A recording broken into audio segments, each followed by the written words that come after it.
number 39. I will even be at number 40. No problem. Bye bye. I love you. Yo, arakata. Kumera bire matari wazengo arimara panga no muntu muzima ariko mana nageze ngo ndashubijwe. Kumbe ntabwo ari Yesu. Nako bintu nkabiri yabibaho. Ntabwo yashubijwe yagize ngo ni Yesu, kumbe ntabwo ari Yesu wari umushubije aratwara. Something I want to tell you. Igitekerezo. Ari kumwe n'inshuti. I want to marry another wife. Shaka gushaka undi mugore. Another wife. Ni mugore cyane. Ibitekerezo. Sure. Ndeko yicaye hano na kadomora ku ruhande. Kadomora ni uri mu ntebe. Cyumba niyo saro. My friend. Shoti. You really tried. Of course, you have really tried staying alone. It's not easy. Not easy at all. For one to stay alone without a wife. 17 years. 17 years. Ah. Yeah. Have you seen anyone to marry? Problem. There are so many women out there. But there's no wife. And I'm still searching. All right. So I'm now in the know. Put my eyes.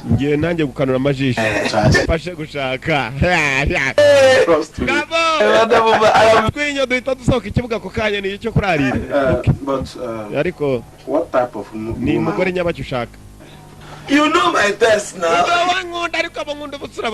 I want everything big. Extra large. Down to the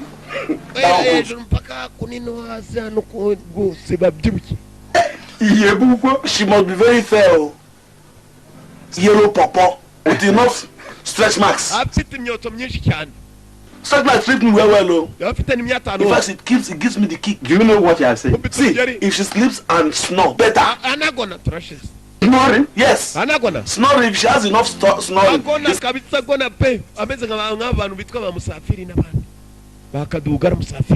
Yes.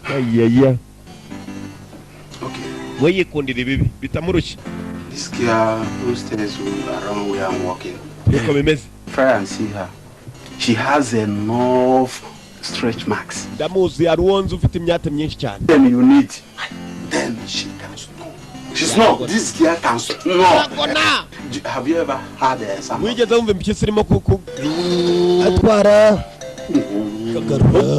You have slept with her. How do you know she snore?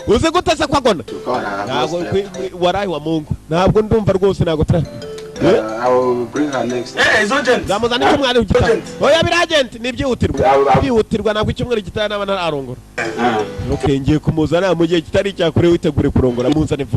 After promising to bring the care of that. Provide something first. Get something. I'll make sure that I try my best. What's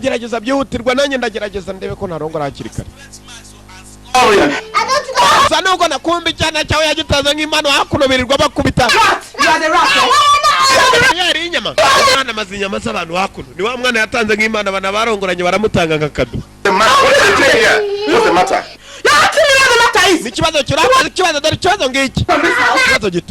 Come here.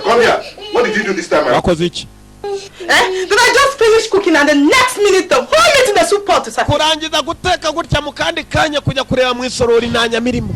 Let's took away the meat. You ask me as if you don't know the type of rice we tell in this house. I have explained to madam. This one. There were 4 rice. The last one was carrying a big basket. And he started bringing out the meat one after the other and passes it to the second part. The second one passes it to the third. The third one passes it to the fourth one.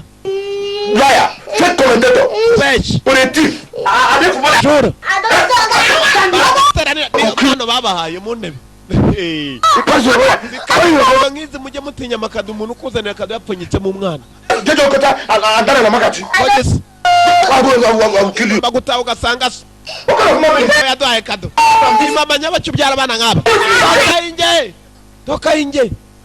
Relax. He passes to this one. He passes to this. What is wrong with you? Baby panga inyama iyere inyama cyase maze ngurone gwimbana zo za stanza abagabo bakunda inyama.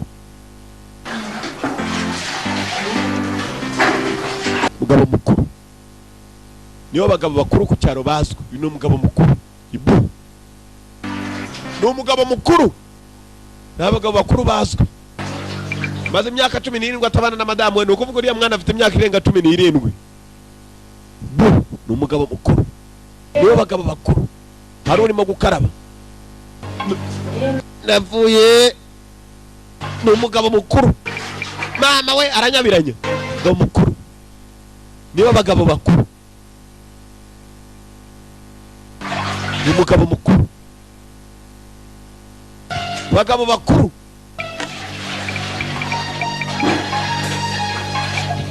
niwe mugabo ni umugabo mukuru hey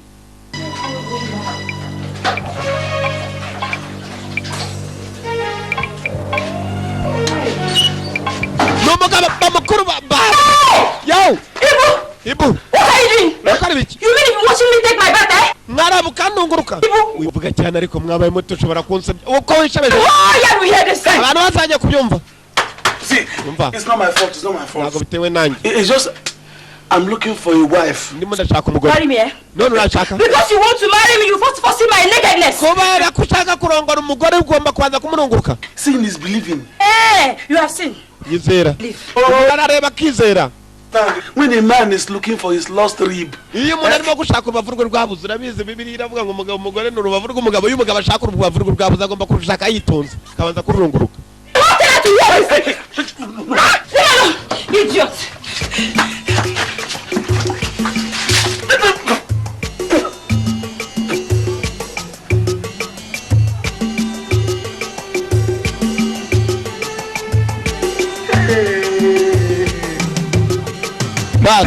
Go.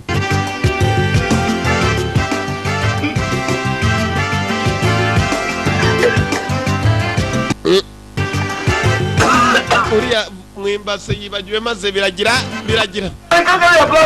Wagatayi. N'abagabo bakuru.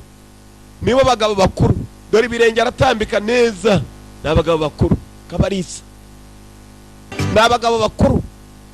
Niwe mugabo mukuru. N'abagabo we inabazwe mu giturage hose abanyacyaro bose baramuzi. N'umugabo mukuru. Kumbe dore handi yatanze umwana nk'imfashanyo.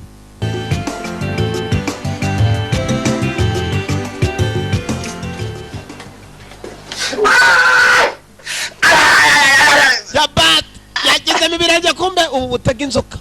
Bugatega n'imbeba. Katakiye.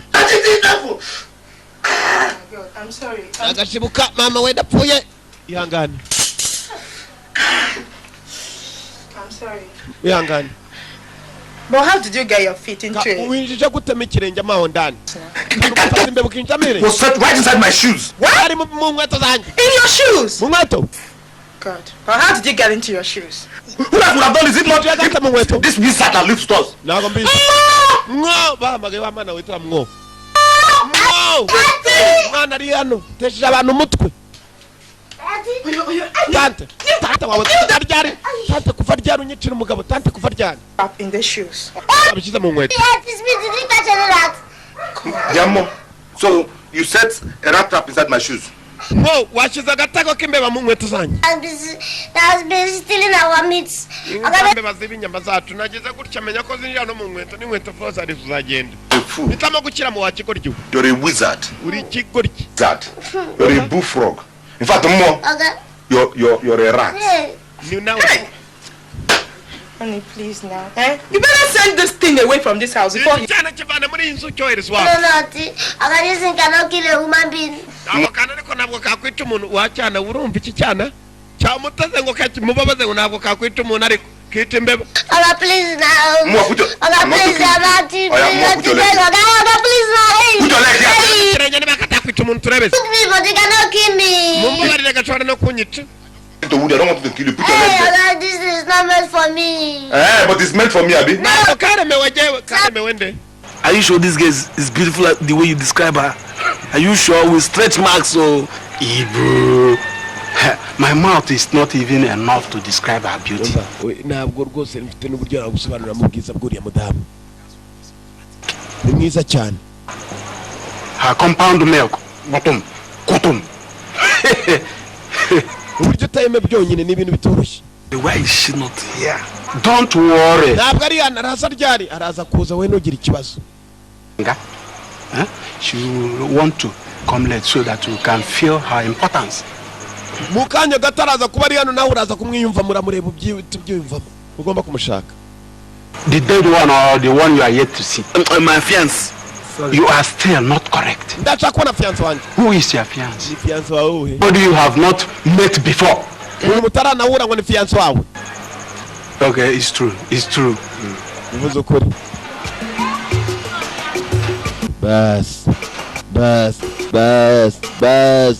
Washaka guhimyate umugore mwiza. Dibari. Bas.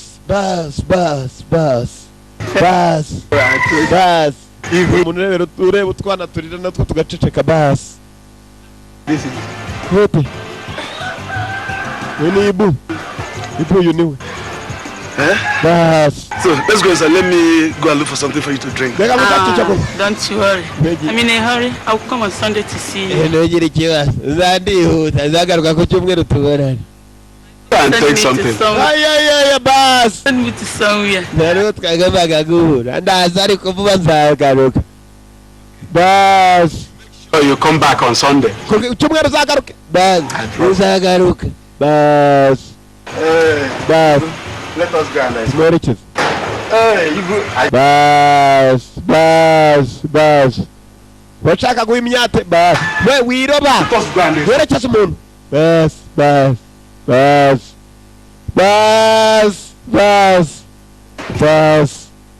Yarebye umuntu. Bas. Ibu. Barasatse ngoro tugende duherekeza umuntu se ugiye kurongora muri iminsi. Tugende turi nagushakiye. Bas.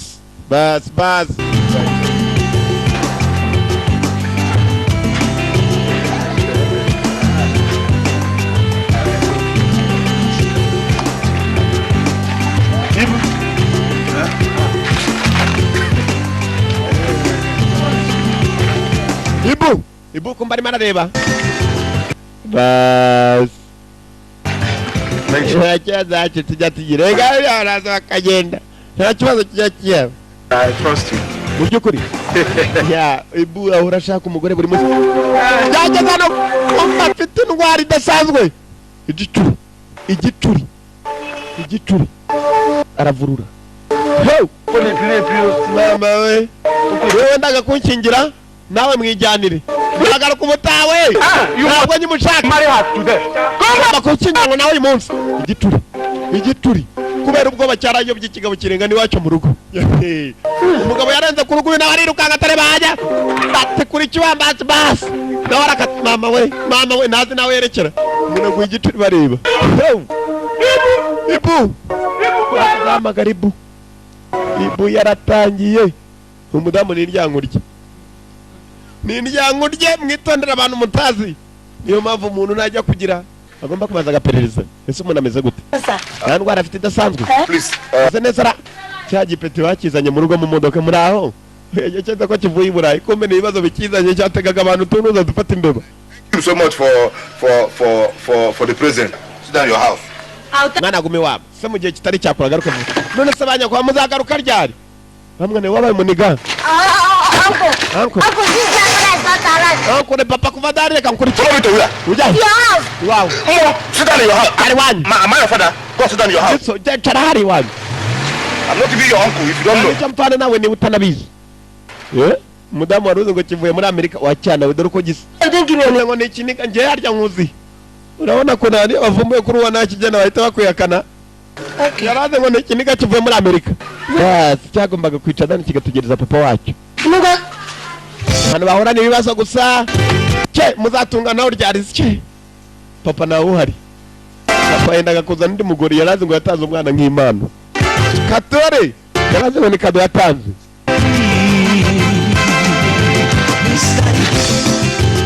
Ibu dore inzu harya hasi, dore inzu rugarika.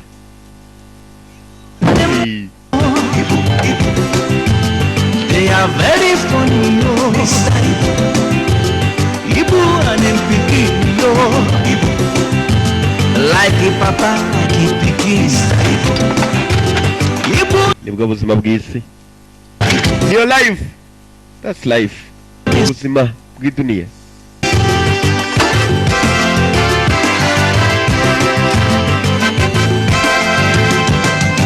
He get one man, in name na Mr. Ibu. Him get one pikin, in name na Mo. The two of them, they're very wonderful. In short, Hannah. Babiri nagatangaza umwana nijoro yaragiye araryama yiciriye mu idirishya. Papa nabizi ko umwana hari nibwo agitawe yitagira igicuku. Yaje. I don't wonder, so can I come surrender. I never see this kind of people before. Everybody wonder, so can come surrender. People and don't cause confusion. This type.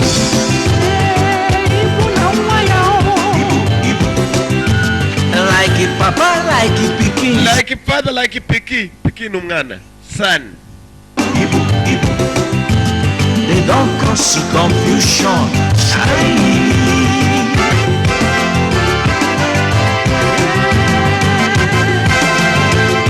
Nubwo akiza niba ufite n'urufunguzo rwo mu rugo, amabido, agatebe, mabase, imbegeti, amagorofani, amabati, n'urugi na nyirabyo. I never see this kind of pikin before. Every day by day, now so them go the water. Father and son, they do like okay and mapusu. These two people, they're funny, you go laugh. You Mr. Ibu and him pikin, Ibu. Naramenya ko mu nzu hari uwajemo yasinze bihagije. Bas. Them funny no be small. Ibu and him pikin, like a papa, like a pikin. Ibu and him Ibu na Mungo. Go laugh no be small. Kumbe nyuma kiragona.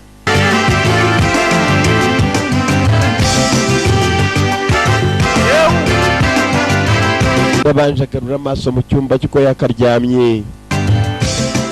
Mwana arahindukira mukozaho udutoki. Aragona mutera utundi dutoki. Napoi! Napoi! Napoi! Ngabo! Aseju ngabo! Mugari rukari! Yari kaza mu gituko n'agatimbwe karabakurikira. Ko yirukana ikigori gikirakurikira. Papa n'umwana. Bakiriwe ku nganze, wese ku nganze. Uri ikintu nyabaki, wose uri ikintu nyabaki.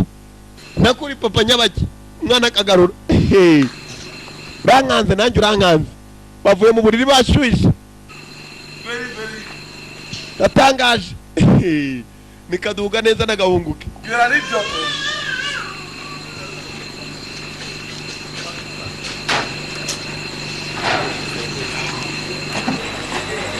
You're just a bastard.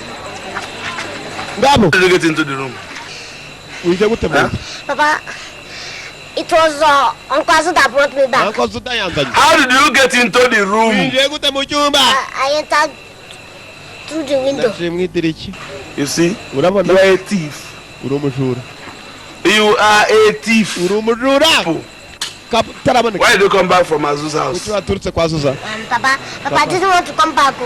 It was Uncle Sudi that brought me back. The woman was accusing me of stealing the meat in the house. Uncle Sud's wife brought me. It was one rat. That rat must be your size. No. It's like this. You get into this room through window. It's the same way you would have gone to that pot and the meat disappeared. Uko winje mwidirishya nako winje mwisafuriya n'inyamirabura. Fact. Nyamizanye ibibazo. Because Azu cannot bring you home. I willingly donated you to him. Ntabwo Azu yapfa kuzana mu rugo nagutanze nk'imfashanyo ngewe ubwanye mbishaka. Urumva umuntu utagundi nk'imfashanyo. I willingly donated you to him. If I'm climbing the woman's bed, that means I'm your son. Niba utaka ko nuri igitanda cy'umugore wakaba ariyo mpamvu yanyuka. That means everything I do you must have done it. Have you ever seen me in someone's bedroom? Wigeze umbona mu gitanda cy'umuntu wari wese? No, Papa, what I'm saying is that everything I do you must have done it now. Icyo mvuga umwana basana sibyo nkora byose menya nawe warigeze kubikora. Afraid I would have jewe nari ikigoryi nkaho kuri ikigoryi sindi ikigoryi ntabwo negeze mbaho ikigoryi nkaho. Papa, that would have been better now. At least by now I would have become an American star, an American citizen. Iyo wakugurisha muri Amerika gusa nari kuba narabaye umunyamerika ukataraboneka. Jackson Michael Jackson. Snoop Doggy Dogg. Cyangwa ba Snoop Doggy. Abo bose ni abasitari.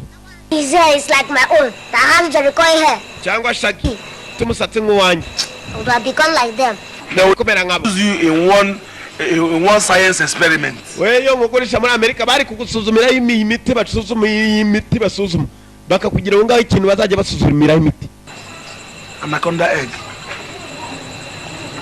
You. Wowe chao. Wowe. Get out of my face. Toka mbere yangu. Tajana vuba. Toka hapa. Njaye sano ko ari wacu. So ambyaye. Ngabona umwana nasa. Nyumbani umwana yarakaje se. Chao kandi chao. Chao wowe. Fano ugenda jye. Ndakurega kuri komine ahubwo.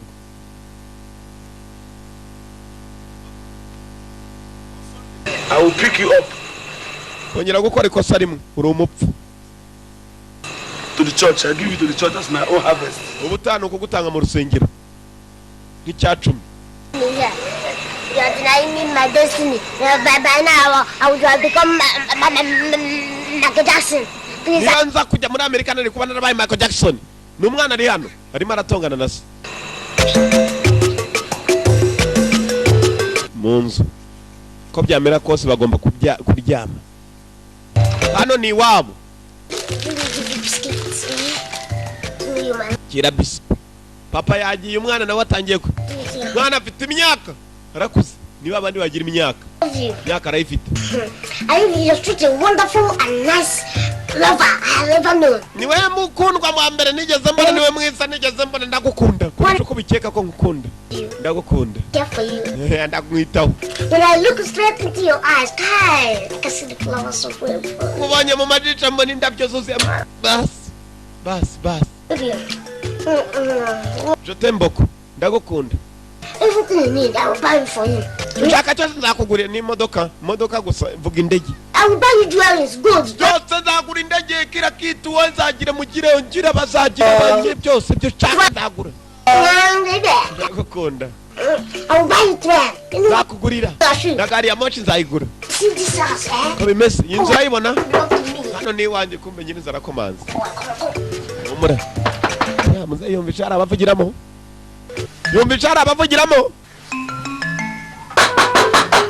Bas.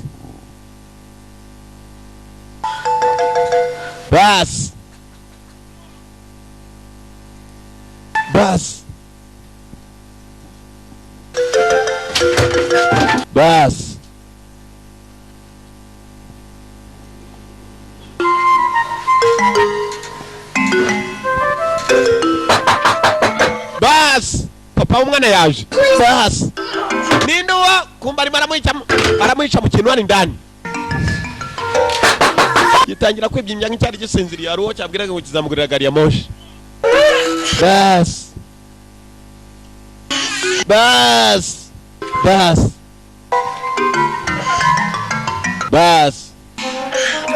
Papa. Wiriwe. Why are you home by this time of day? Kuki ugarutse kare? Why you don't want to open the door? Niyo mpamvu wangaga gufungura. Papa, you know, I was fast asleep. Nari ndyamye nsinziriye. Who was talking with you? Ninde mwavuganaga? Oh, maybe it's me. Ni When I sleep, I talk. Iyo nsinziriye ndavuga. I dreamt we are our street. We are playing a match with the other street. Natekerezaga Was the dukina. commentator. Turimo gukina umupira na wa muhanda wa haruguru. Ni njyewe wari umuvugizi w'umupira. Nari nabaye kazungu. I want to take something. Yes, Papa. No, Papa. Do you know that a big snake came into this compound? Uvuka muri inzu y'injame cyaka kinini? Wendaga gushakisha umuntu uri muri iyi. Where is it? Have you killed it? Iyo nzoka iri. Wayice? Ntabwo nayice yinjemo hano indani nyireba. Muri iki kinuza hano. Yinjemo muri imbegeti ndeba. How snake is that there? Irimo indani hano. Kumbe harimo umuntu yabitsemo. N'imyenda. Igisohore hanze. Ntugifungure iyo nzoka idacika.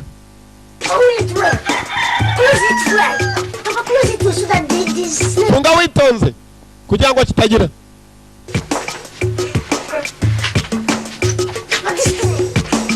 Gira.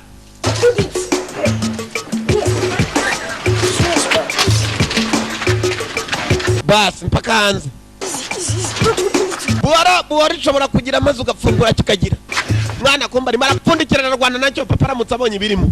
Nibwo yamenya ko iki cyana gikuze. Ugahita cyohereza hanze y'urugo. Bas.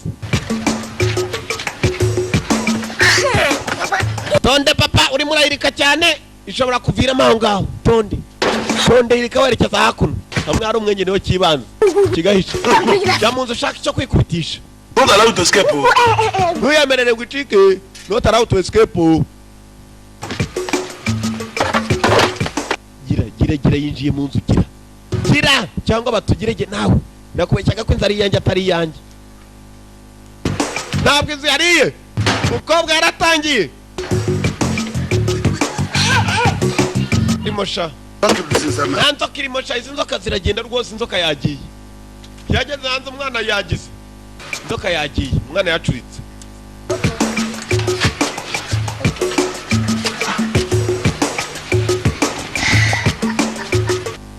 bakoze mana ngabo kume muze udufaranga maze iminsi agira yarageze hakuna agomba kugura ishipana. Why you talking? Sibyo urimo kugura muze. Panaro rayizi zingizi. Panaro razizi wowe. Nizo panaro. Man, no waste your time on my own time, eh? Niyo panaro. Panaro rayizi panaro. Man to sell this thing. I don't want to say no the market. Do you know that we are? Aya nyuma nangaye. I will just add 13 naira to make it 150. Ndakongeraho igihumbi kugira ngo njyane. To sell it. Muze ntabwo uzicugura. Abakene barabahenda. Umugabo amaze kutari bugure maze akakubwira ibiciro bihanitse. Umanuraho gata gahita kwaka amafaranga.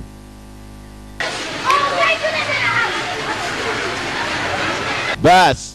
Niyo mpamvu ubona abakene rimwe na rimwe baguma mu bukene barabahenda. Zareba umukire agiye kugura ikintu. Bamubwira uvuga utuyara nakijyana reka no kumukanga. Ariko mukene ubuzi ko atitayeho. Ukamubwira ibiciro bihanitse. No bahasi hejuru. Akiva inyuma yikora hahandi agahita avanayo kashi. How for you?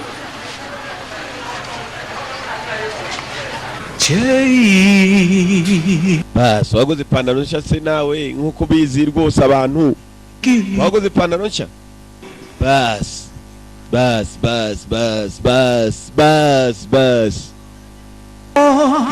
Ibu. They are very funny, yo. Mr. Ibu and him picking, yo. Ibu. Yes. Ibu.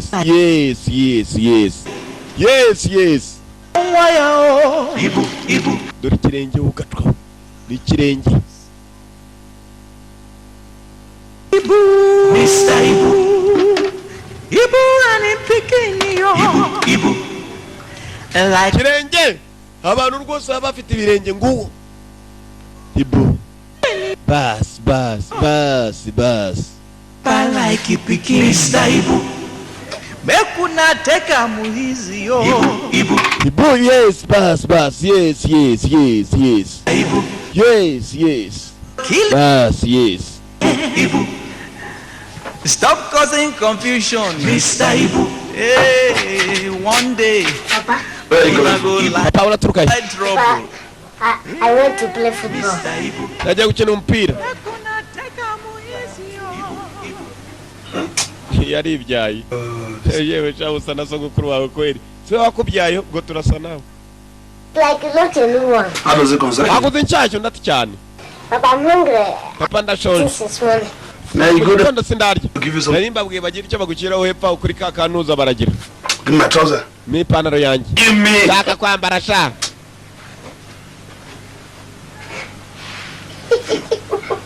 Cyarase. Ni cyana. So what to do? You can't wear it like Uri murakora. Wash and wear. Wash and wear. Furaha wambare. People will laugh at you. Bantu baraguseka. Wash and wear. Furaha wambare. Wash and wear. Na baraseka. Small good. Sawa. Please wash and wear. Furaha ubone kwambara. Fure nambara. Very good point. Yes, Papa. Kuva avuka mwana wanjye uvuza ingingo. Nubwa mbere kibonye kivuga ingingo kuva cyavuka. Vuze neza papa. Ngo na Furaha itayambara. Niko ipantaro yanditse ngo natayambara kimara kwifura. Ngo baramuseka cyasigaye giturika. Ndamukoze. Ndamuyetima ngabo. Ngubo. Ngo yari kuba yarabaye Michael Jackson. Yaza kujya muri Amerika se yaramugurishije. Bas. Yes.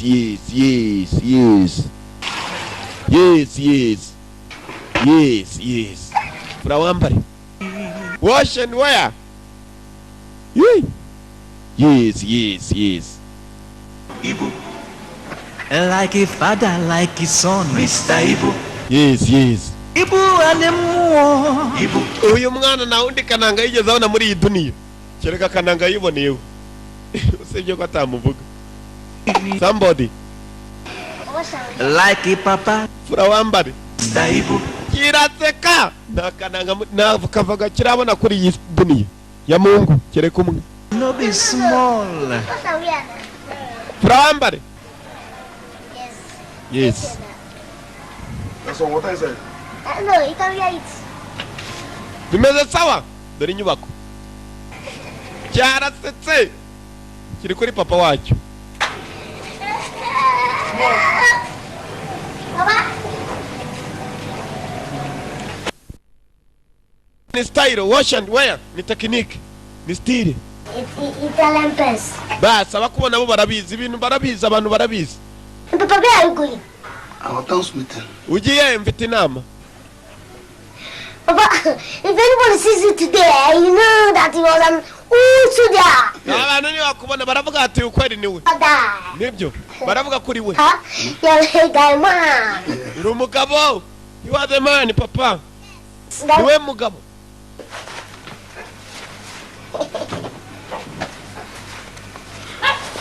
Push and go inside. Yes, do it well. Oh, Papa, you're very sweet now. Yes, do it well. Yes, pass. Yes. Nana sentire yes. Kamambira kuramiza avuye kogera amashyiramo izindi nziza za style. Yes. Abo ni bakaduga bakiva mu cyaro. Yes. If you like. Yes, agiye kureba wabaye boss we wa mbere Tony. Yes.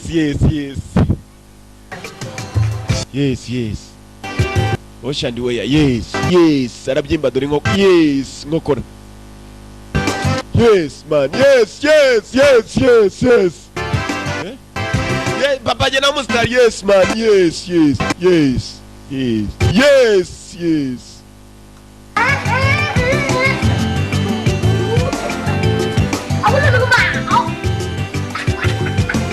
Hey, uyu ni umwana we. Yes, umusitari wa mbere bahuye yaraturitse araseka. Ni umusitari nguriye ngo ni umukarateka.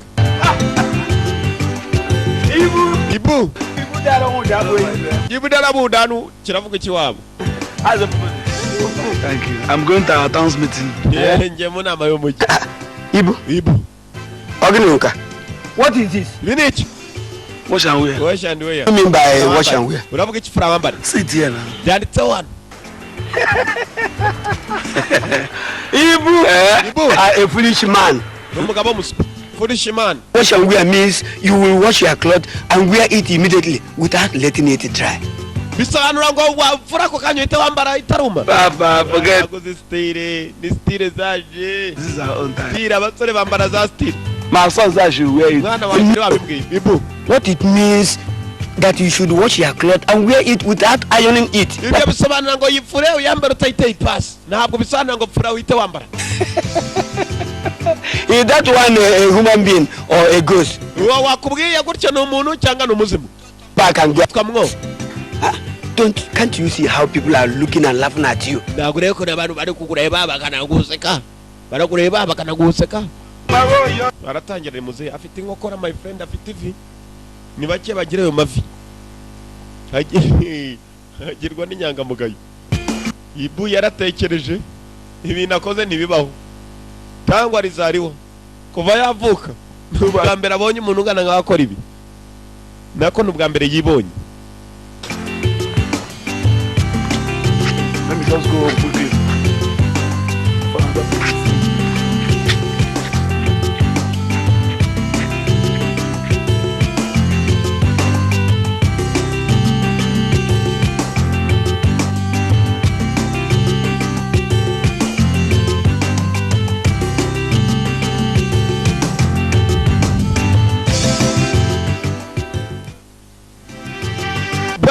Ibu barakwereka yaratashye mugenzi arebe ko yakwitunganya gusa akazi na to God be the glory. Cyubahiro kibikimana niyo yali Ibu, Mr. Ibu. Agace kambere n'umuhungu we mwo nuko kagenze mwakoze kuzamura beho. Turabakunda yavaga muri the one video library. Kopi na gukora ko bitemewe yari yanga. Yeah. Very funny yo, Mr. Ibu. Ibu anempiki yo, Ibu. Like a papa, like a pikin. Ibu na umwaya o. Ibu. Ugashaka kuri DVD, ukagashaka kuri VCD, no kuri cassette, uko wabishaka bwose buriho. Ndavuga nk'aka gakunze. Ukabonye kuri cassette, no kuri DVD wakabona. Ndetse no kuri VCD. Yakoze kuza murabeho. Yari yanga. Yeah. The two of them, they're very wonderful. In short, Hannah, be very to-the-full. Everywhere them go, they must surely show themselves. Anything them do, their own, they different, yo. I don't wonder, so I can't surrender. I never see this kind of people before. Everybody wonder, so then come surrender. Ibu and don't cause confusion, Mr. Ibu. Ibu na waya o. Ibu. Like it papa, like it pikin, Mr. Ibu. Ibu na mo. Ibu. They don't cause confusion.